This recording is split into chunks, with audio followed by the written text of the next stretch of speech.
Soalan yang pertama, minta bagi nasihat. Saya nak kenal Allah tengah hijrah, tapi dalam masa yang sama hati takut dengan ujian Allah yang ke depan.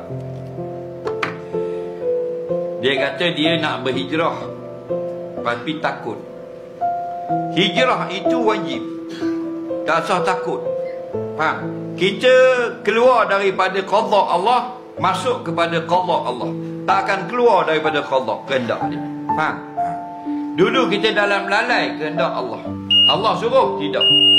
Tapi dengan kehendaknya kita jadi lalai. Okey?